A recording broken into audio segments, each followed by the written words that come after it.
Friends, வணக்கம். Welcome back to happy home makers kitchen. எல்லாரும் நல்லா இருக்கீங்களா? மிஷினுக்கெல்லாம் போறதுக்கான வசதியில வெளிநாட்டுல இருக்கும். சோ வீட்லயே எப்படி சாம்பார் மிளகு அப்படி தயாரிக்கிறதுன்னு சொல்லுங்க அப்படின்னு கேட்டிருந்தீங்க. சோ அந்த ரெசிபி தான் இன்னைக்கு பார்க்க போறோம். வாங்க. நான் இன்றைக்கி இது ஒரு சின்ன அளவில் உங்களுக்கு சொல்கிறேன். இது வந்து கம்மியாக செய்து வச்சுக்கிட்டோம் அப்படின்னா தான் அதோட வாசனை வந்து ரொம்ப நாளைக்கு நல்லாயிருக்கும். ஸோ நான் கிட்டத்தட்ட ஒரு 150 கிராம் அளவுக்கு மிளகாய் எடுத்திருக்கேன். கொஞ்சம் கூடுதலாக இந்த சிகப்பு மிளகாயும் கொஞ்சம் கம்மியாக இந்த பேடகி சில்லியும் எடுத்திருக்கேன். இது வந்து நல்ல கலர் கொடுக்கும், அதுக்காக எடுத்திருக்கேன். இதோட ப்ரொப்போர்ஷன் வந்து நீங்கள் உங்களுக்கு ஏற்றபடி அட்ஜஸ்ட் பண்ணிக்கோங்க.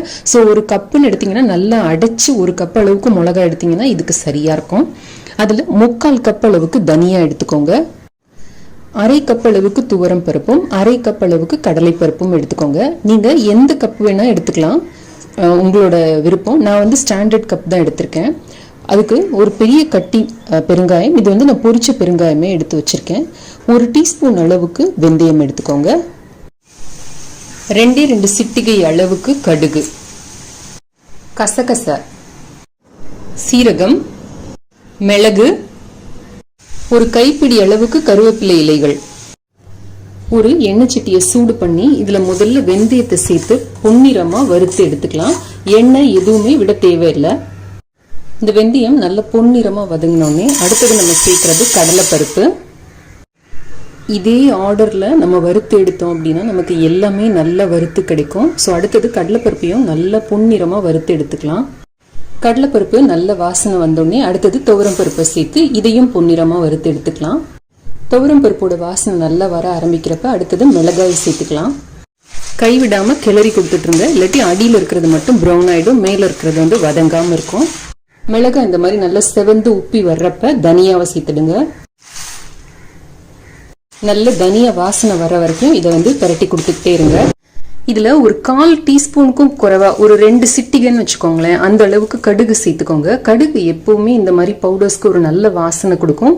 கூட போயிடுச்சு அப்படின்னா கசக்கும், அதனால அளவாக சேர்த்துக்கோங்க. 1 டேபிள் ஸ்பூன் அளவுக்கு சீரகம் சேர்த்துக்கோங்க. ஒரு 10 இல்லை 15 மிளகு சேர்த்துக்கோங்க. கடைசியாக இதை சேர்த்தோம்னாலே இந்த பொருளோட சூட்லேயே அது எல்லாம் வறுபட்டு கிடைச்சிடும் நமக்கு.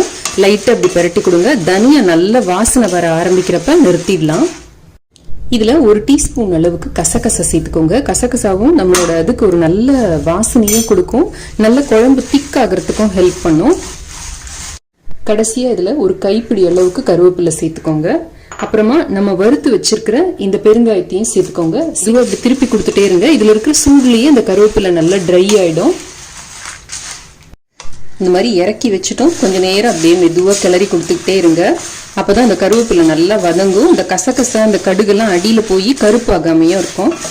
இப்போ பார்த்தீங்கன்னா இந்த சூட்லேயே கருவேப்பிலை நல்லா முடன்னு ஆகிடும். நமக்கு ஈஸியாக நமக்கு பொடியறதுக்கும் ஹெல்ப் பண்ணும். இப்போ இதை இன்னொரு பிளேட்டில் போட்டு நல்லா ஆற வச்சு ஆறுனதுக்கப்புறம் மிக்சியில் போட்டு கொரன்னு பிடிச்சி எடுத்துக்கலாம். எப்பவுமே எந்த பொடி அரைக்கிறதுனாலும் மிளகாயை முதல்ல பிடிச்சி எடுத்துக்கோங்க. ஏன்னா மிளகா வந்து அரைப்படுறதுக்கும் நேரமாகும். நீங்கள் மிளகாயை முதல்ல பிடிச்சி எடுத்தீங்கன்னா நல்ல கலரும் கொடுக்கும். எல்லாத்தோடையும் சேர்த்து பிடிக்கிறப்ப அதோட கலர் வந்து கொஞ்சம் மங்கி போயிடும், சரியாக அரைப்படாது. ஸோ நம்ம ஃபஸ்ட்டு இந்த மிளகாயை போட்டு அரைச்சி எடுத்துக்கலாம். இப்போ இதோட இந்த பருப்பெல்லாம் போட்டு கொஞ்சம் கொஞ்சமாக போட்டு பொடிச்சு எடுத்துக்கலாம். அரைச்ச உடனே இந்த மாதிரி ஒரு பிளேட்டில் கொட்டி ஆற வச்சுடுங்க. நல்லா அப்படி மிக்ஸ் பண்ணி கொடுத்துட்டு ஆற வைங்க. இப்போ நம்மளோட மேம்பொடி அல்லது சாம்பார் பொடி தயார். இது வந்து ஒரு ஜிப்லாக் கவர்லேயோ இல்லை ஒரு கண்ணாடி பாட்டில்லையோ போட்டு மூடி பத்திரமா வச்சுக்கலாம். ஒரு 15 நாள் வரைக்கும் ஃப்ரெஷ்ஷாக நல்லாயிருக்கும். அதுக்கப்புறம் இதோட டேஸ்ட்டு ஃப்ளேவர்லாம் போயிடும். ஸோ கம்மி அளவில் பண்ணிக்கோங்க. கொஞ்சம் கூட பண்ணீங்க அப்படின்னா ஃப்ரிட்ஜ் உள்ள வச்சுக்கோங்க, அப்போ வாசனை கொஞ்சம் நாளைக்கு கூட இருக்கும். இதை வந்து குழம்பு, சாம்பார், ரசம் எதுக்கு வேணாலும், பொரியல் எதுக்கு வேணாலும் நீங்கள் சேர்க்கலாம். எப்பவுமே வந்து இதை கடைசியாக ஆட் பண்ணுங்க. இது எல்லாமே வறுத்துருக்கிறதுனால இது வந்து முதல்லையே ஆட் பண்ணிட்டோம் அப்படின்னா இதோட வாசனை போயிட்டு ஒரு மாதிரி கசப்பு தட்டுற மாதிரி இருக்கும்.